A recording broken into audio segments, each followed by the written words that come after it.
to win this battle with the Lumberjacks. That's going to not next.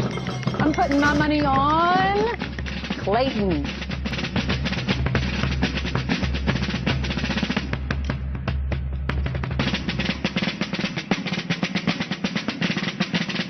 Brett Morse, he's a dairy farmer, and this is his farm that we're on, and hey, all right, this early in the morning.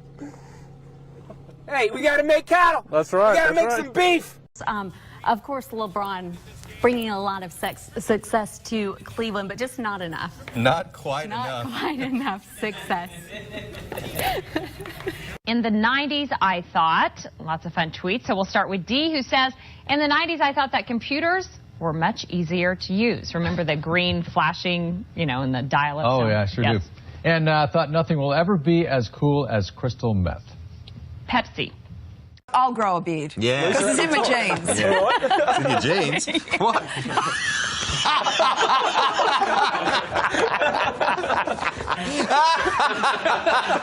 Let's get a photo. No, you won't get a photo. Okay, well, I'm a witness here. What I seen was a horrible, tragic situation. The guy was coming down, and I guess the police was trying to do a stop point. The man said, no, not today, and they began to race behind each other like cats and dogs. The police officer got behind the man, and the police car just twisted around like a tornado, girl, and the Lord just shook it up, and the man just got injured. His head went to one side, and his body went to the other side, and girl, he hit the pole, and now the result is this police officer don't know if his life is going to continue to make it, or he going to just tap out. Lord be with this young man. He need a blessing. I was actually going to buy me a piece of burger from Burger King, and I just stopped right in the middle because my hunger just went away. Because when I seen that accident, girl, I just began to be nosy, and I just had to just understand that somebody was experiencing this difficulty moment that was just not, ma'am, I just cannot bear to continue to talk.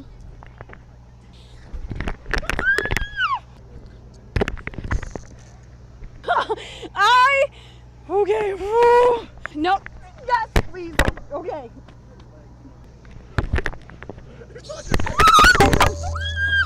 On May 17. But police say the investigation into who shot who and how many of the 9, if any. People in Antioch acting like they never seen fire before. Come on, fam, my hot box is thicker than the smoke will ever be. Story this morning. Now here's Charlotte with more on the situation in Greece. Ed Miliband's too good for this fucking country, to be honest. No, you can't swear on daytime television. He shot 17 over, missing the cuts with a 40 over next. Actually holding up. Thanks.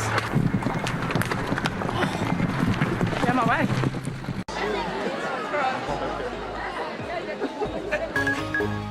Op het programma alleen artiesten die spektakel combineren met humor. Sorry, het is grappig. En die komen zowel uit België als uit het buitenland. Zoals Gelderschutter. So in Luton, for example, more than half of pupils speak English as an additional language. Here in Peterborough, it's 39%, but in central Bedfordshire, the figure is much, much lower. Just 5%. Well, Tom may have been disappearing in his report there. I'm very pleased to say he's reappeared in the studio. Now, in the past few weeks, the SPCA has been receiving calls.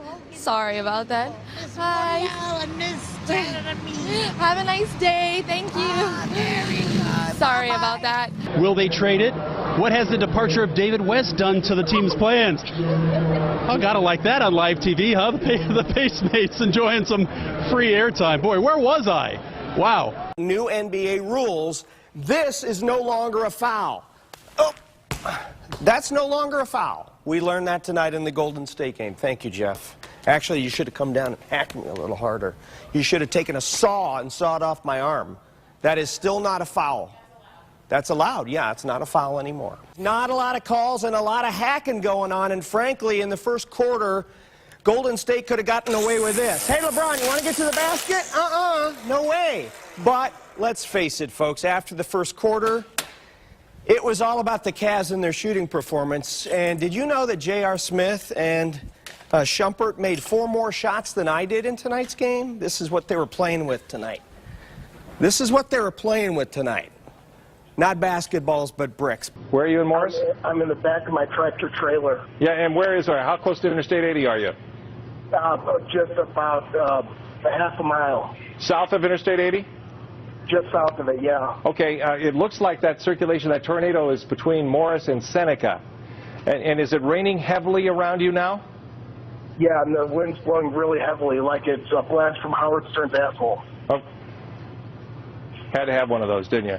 I'm concerned about Ryan back in his truck. What should he do right now? Right now, Ryan, are you near a building that you could get into? He lost the phone. Okay, Ryan said he was in the back of his truck. Now listen, not to be crude, but are we to take away from this that Bradley Cooper is now dating Sepp Blatter's sloppy second?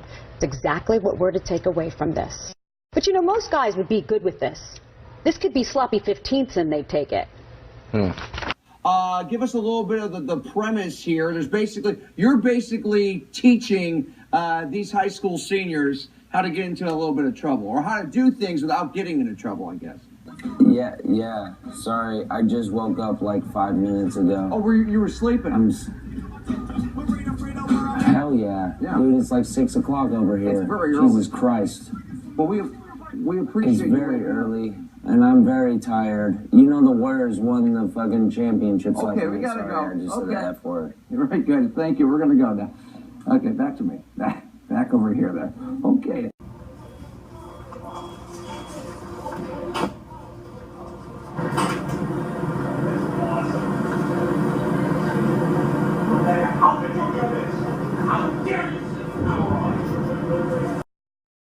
Yeah, we're good.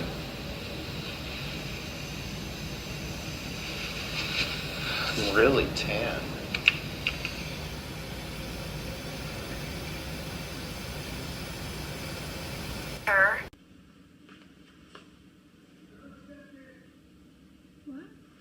What? Oh, you can just step in. He's gonna check your shot. Oh, okay.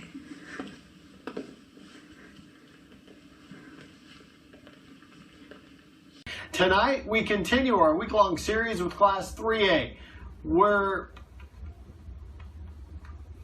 Wait for me on the prompter there. Sorry. All right, I think we had a little technical issue there. Pretty obvious. Eyewitness News starts right now.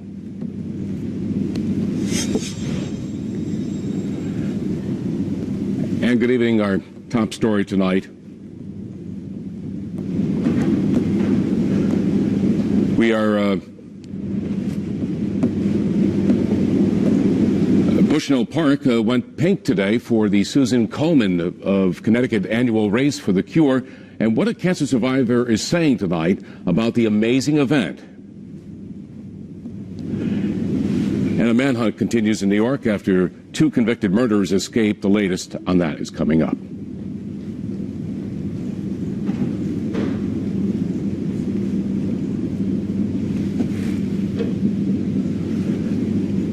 Now to a 5 Cares event, an overwhelming show of support as thousands take part in the Susan Komen Connecticut Race for the Cure in Bushnell Park this morning. The annual event helping those battling breast cancer and celebrating survivors. Channel 3's Eyewitness News reporter Sajata Jan has that story. And we're going now right to Hartford, and Roger Susannon is live in Hartford, where they just had a big event in Hartford. Roger, you're talking violence. Does this offend you? It's a Confederate flag. Is it a symbol of Southern pride or a symbol of hate? And then, what about this?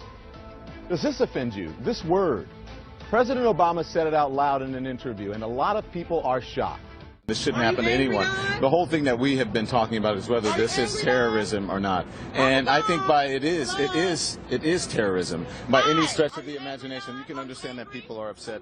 But, you know, we're going to continue to talk about that. The president himself said he's angry today. Right. And local leaders said they are angry, too, that violence like this can't happen in a church. But everyone I've spoken to as well has also talked about healing. Yeah. I just think it's really sad that when we have 9 people who've lost their lives. We're going to take a break. We're going to take a break. And so we have to deal with something like this. But I think it's important, too, that people see the ignorance of it. An unnerving sight today at a London Gay Pride celebration. An ISIS flag among a sea of rainbow colors. CNN International assignment editor spotted the flag and was able to snap these pictures. Joining me on the phone from London is CNN's international Lucy Paul. This man, quite distinctive from the rest of the crowd, he was dressed in black and white, whereas everyone else was brightly colored, as you can see from the photos. This man dressed in black and white was waving what appears to be a very bad mimicry, but a clear attempt to mimic the ISIS flag, the black and white flag with the distinctive lettering. I mean, if you look at the flag closely, it's clearly not Arabic. In fact, it looks like it could be gobbledygook.